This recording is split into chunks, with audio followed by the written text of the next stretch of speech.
Recording. All right, we can get rolling. Greg Pickle, we'll start with you. Coach, how you doing? Thanks for your time.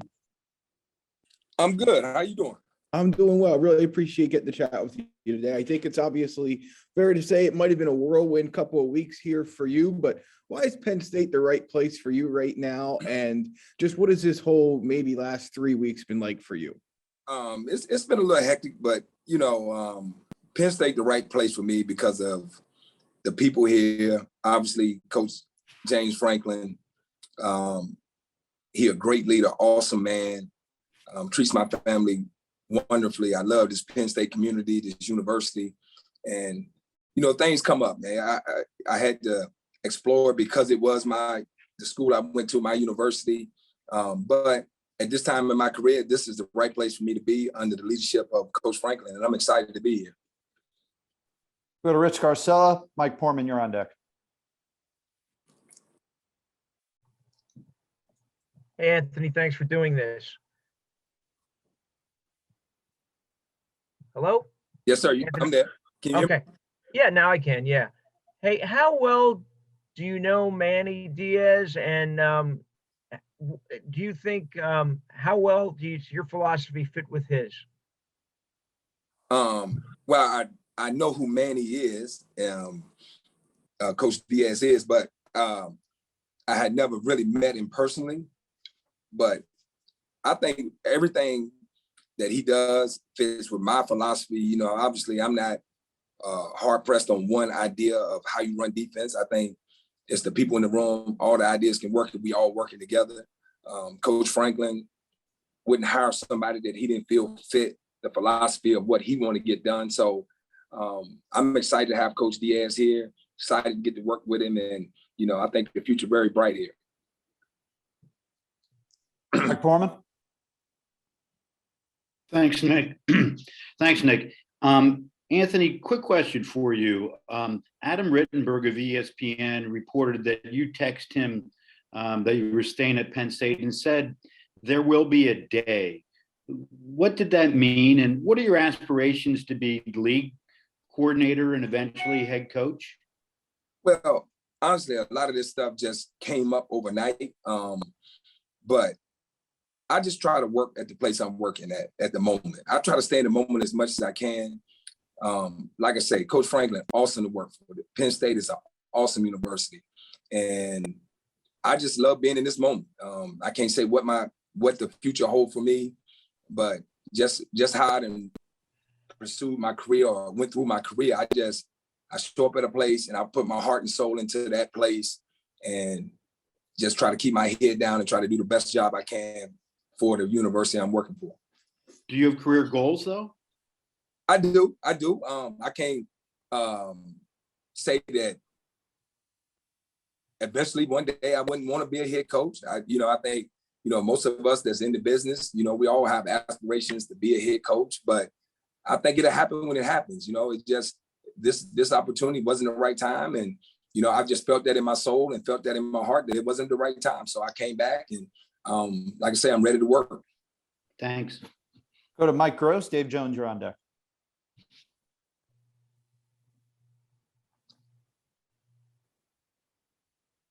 You're muted there, Mike. There you go. Okay. All right.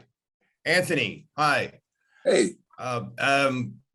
I hope you don't think that we're beating you to death over this Virginia thing, but I think it's interesting. Were you surprised that this came up? Because it's a pretty big deal to be the head coach at the place where you played. Did it kind of catch you by surprise a little bit? Yeah, I have to say it did a little bit. And like I say, it caught me by surprise a little bit. But, once I started to explore it, and Coach Franklin was great through the whole deal, it just, again, it wasn't the right time to go back.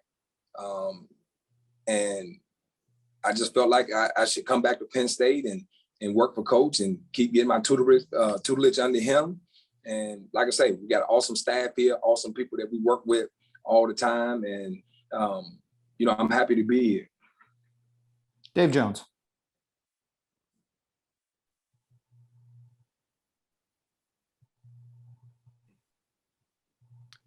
Hi, Anthony. Sorry about that. Oh, that's okay. This is the first time you get to drive the race car. So what, at least here, what philosophies, what influences have you, obviously you were at UVA for a long time. I suppose Al Groh influenced you. Who are the names, who are the people that have the most influence on you throughout your career as far as philosophy of defense?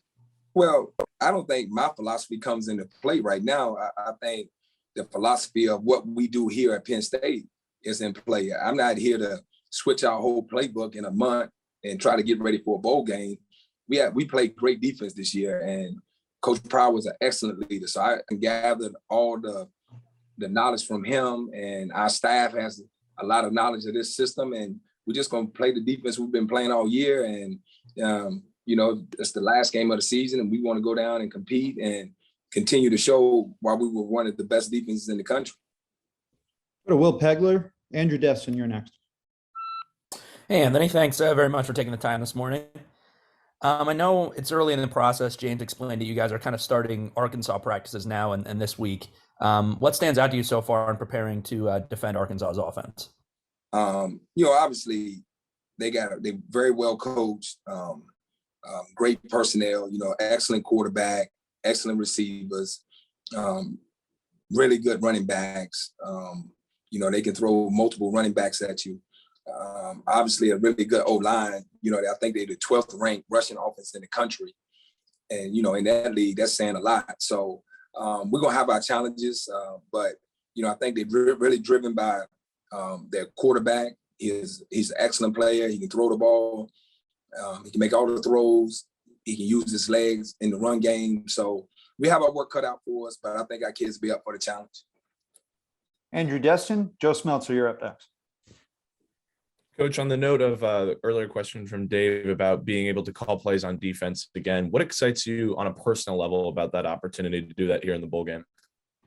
Well, what excites you is that, you get to put your flair or your thought process to it. Not saying that Coach Pryor, he wanted a lot of input from us as a staff.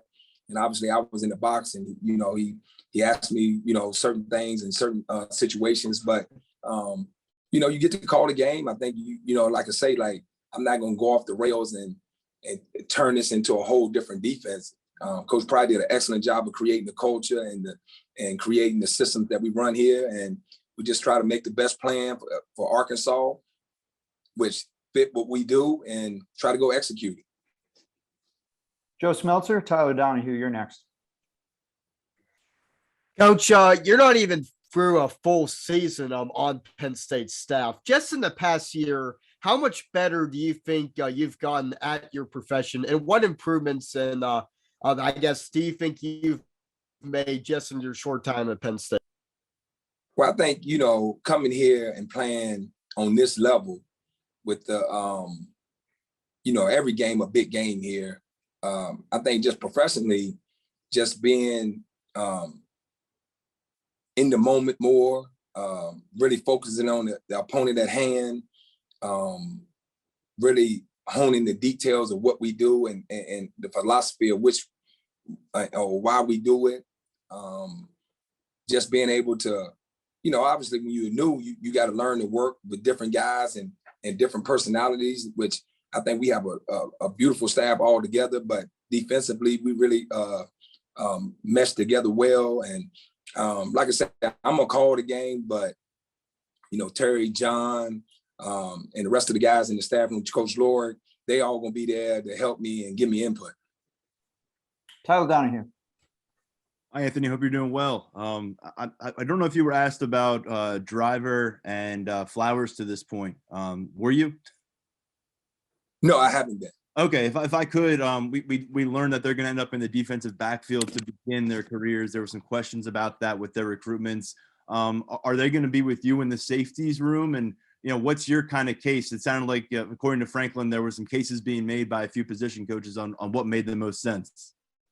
Well, I mean, when you recruit guys that are two position and two-sided players like that, it makes your team a lot better. Obviously it's up to Coach Franklin and obviously the prospects of where they want to start. But I think we're going to start them in the DB room. We just started to evaluate. Me and Terry Are they corners? Do they got movements of corners?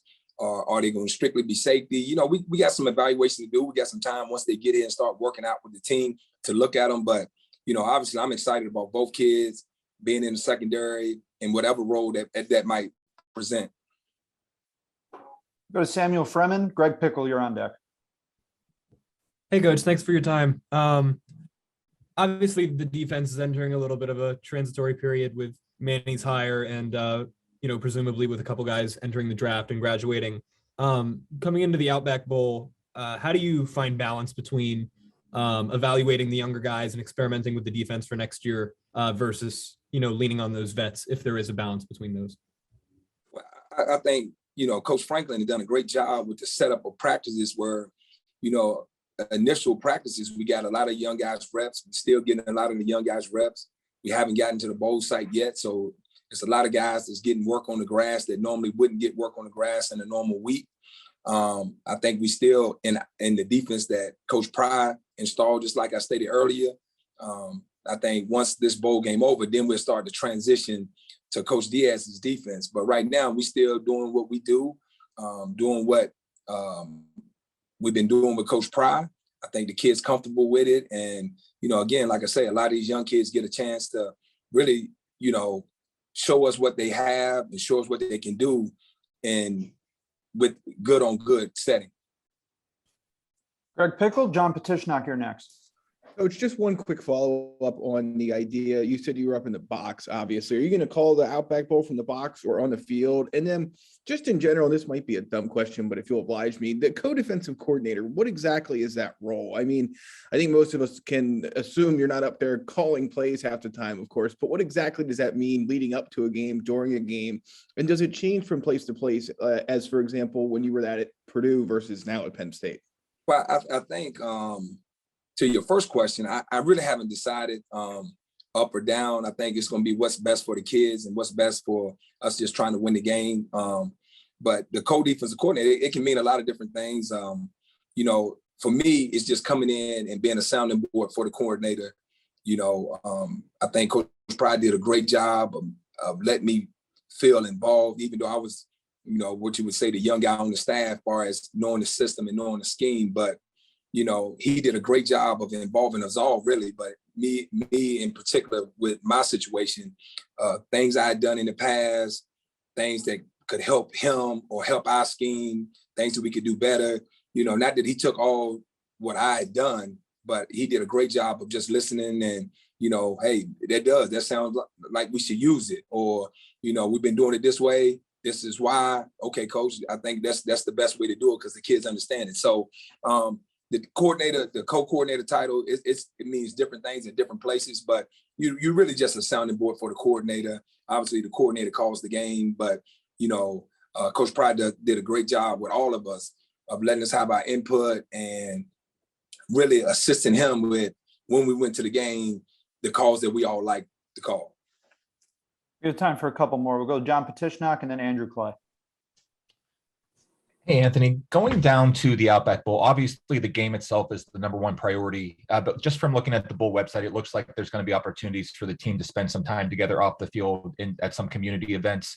What's the value for the team to spend time together, off the field and spend a little bit of time in the community that you're going to be playing in? I think it's very valuable. I mean, these kids worked all year, starting way back, when the season ended last year, really, and preparing for a season. And, the bowl is we going to win the game. That's the main goal. But, it's also a little reward for the kids to be able to go down to Florida, be able to be as one, be like a family there, spend our last days as this unit together, and this team together, and be able to get out in the community, man, and show, how we've been blessed with the opportunities we have. And maybe we can give back or give some light to somebody's life that, doesn't have as much light or need a pick me up while we there. And I think just be awesome. I'm looking forward to just spending time with these guys. I told my guys the other day, I said, this has been one of the funniest years I've ever had in coaching. And it's been because of who's in the room and who's in this building. I mean, we have a good time. We want to win the game, but we really enjoy each other's company. So I really love it. And like I say, it's been a really fun year. Andrew Clay. Hey, Coach. I wanted to ask you about KJ Jefferson and Arkansas's offense. Does that at all remind you of a team you've seen this year? It's kind of a lot of teams we didn't see. A lot of people running this tempo style offense. I think the thing that they bring a little bit different than what we've seen for the most part is the QB run game. Their QB, they got truly designed runs for the QB that we got to be ready to defend. But, most of the offense we ain't seen bits and pieces of, but I think if you're looking at it at first initial glance,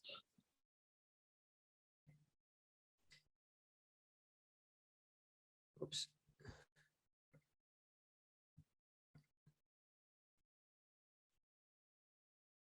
Hey, Mike, do you want to just finish that answer really quick? Sorry.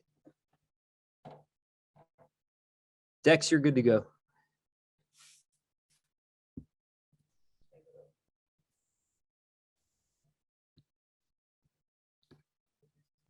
Yep. All right, guys, sorry about that. All right, thank you everybody for joining us. We'll have defensive players at noon. Thanks.